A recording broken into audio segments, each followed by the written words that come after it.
Gwen Media, burudani kwa wote.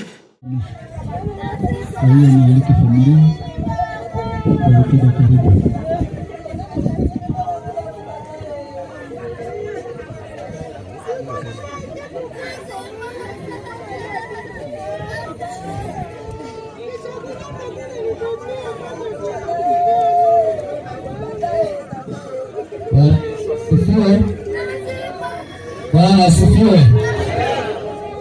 Basi ni muda wa kusoma maisha ya marehemu.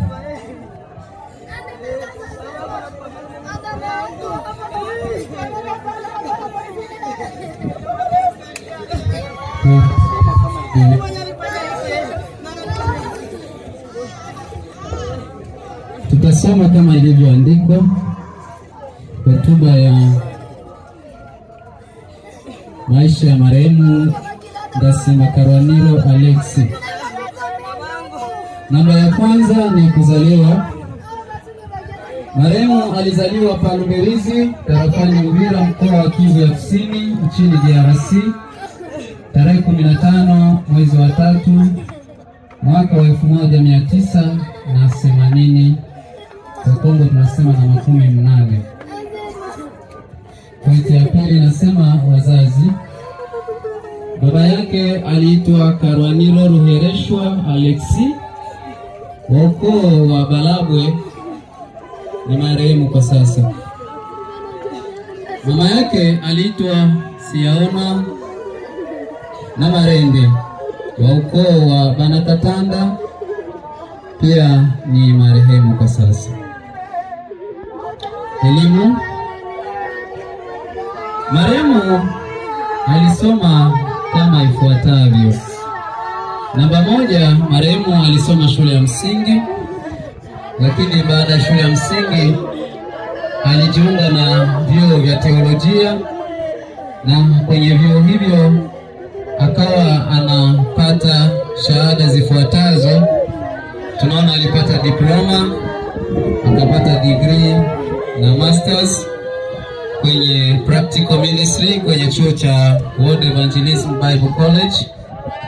Lakini hakuishia hapo tu, aliendelea pia akasoma shule ya umisheni na kupata degree na masters ya pili kwenye chuo cha Omega Ministries.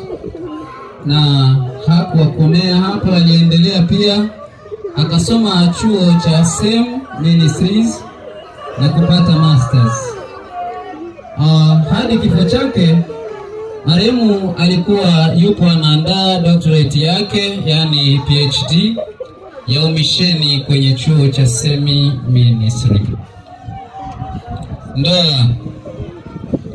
Hayati Ndasima Karwaniro Elisha alifunga pingu za maisha na mke wake anayeitwa Asta Mkerina, wa ukoo wa Banyamganga, mnamo mwaka wa 1999 pa Uvira, DRC.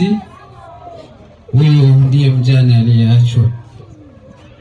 Marehemu alibahatika kuzaa watoto 10, wakiwemo wavulana 5 na wasichana 5 na wajukuu 3, wote wako hai.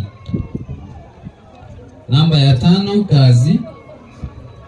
Hayati Ndasima Karwaniro Elisha alijihusisha na kazi mbalimbali ikiwemo kilimo, biashara ndogo ndogo, ualimu kwenye shule ya umisheni Omega Ministries hapa kambini Nyarugusu.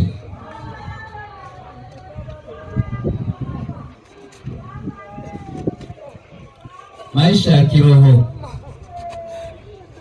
Hayati Ndasima Karwaniro Elisha alipokea Yesu Kristo kuwa Bwana na Mwokozi wa maisha yake mnamo mwaka wa 1998 katika kanisa la UTM Sepake Kabondozi, tarafani Fizi, DRC.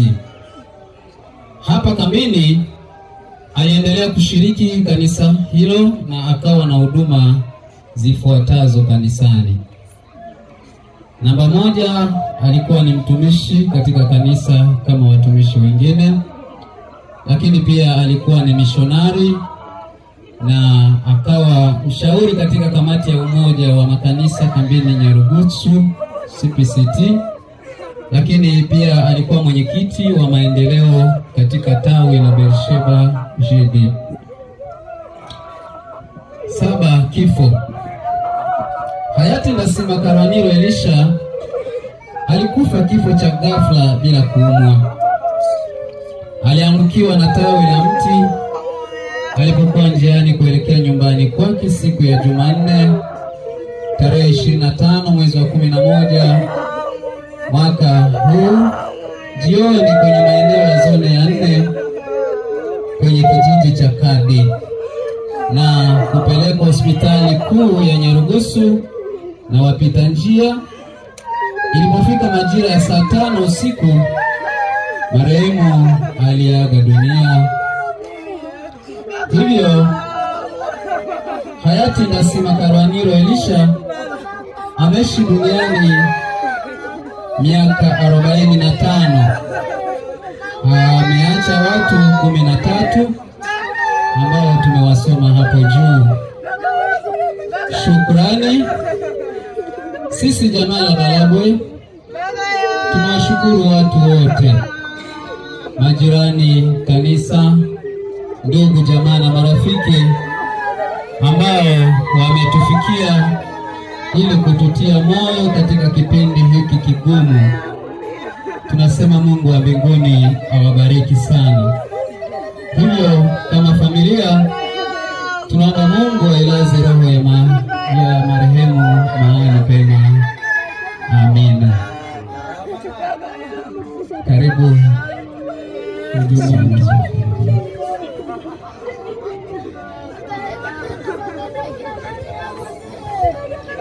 Bwana Yesu asifiwe. Hatuwezi kukosa kusema Bwana Yesu asifiwe, kwa sababu maandiko matakatifu yanatuambia kwamba tunashukuru kwa kila jambo. Hata kwamba tunalia, lazima tutasema tu Bwana Yesu asifiwe. Kwa kweli ninakuwa na neno moja au mbili. Pengine Kiswahili changu mtakisikia kigeni, basi mtakielewa hivyo. Neno la kwanza ninasema karibu kwa mkutano wote mzima ambao umekuja kutuzunguka hapa. Mungu apate kuwabariki sana. La pili, nimejisikia kusema kwa sababu hata kwamba ninalia, lakini moyo wangu umefurahi kwa jambo ambalo mmenionyesha. Jambo gani? Huu ushirika ambao mmenionyesha, kwa kweli nimejisikia kufarijika. Sina cha kuwalipa, ila nitasema tu muendelee na ushirika kama na huu. Kwa sababu wakati umepata shida kama na hii, ukikosa mtu wa kukuzunguka pembeni, utalia zaidi na utajisikia hali namna nyingine. Lakini ninyi mmekubali kuacha shughuli zenu. Tangu nimefika hapa siku ya Jumanne, nimekuta mkutano mkubwa sana, na leo tena mmekubali kuacha kazi zenu ili kuja kunisaidia kusitiri kijana wangu. Mungu awabariki. Mimi sina cha kuwalipa, lakini siku moja Mungu atawalipa. Kwa mwisho nimalize kwa kusema hivi, mimi ni baba wa huyu kijana Ndasima Elisha Karwaniro. Kwa kweli nilikuwa na kiburi, nilikuwa najisikia kiburi.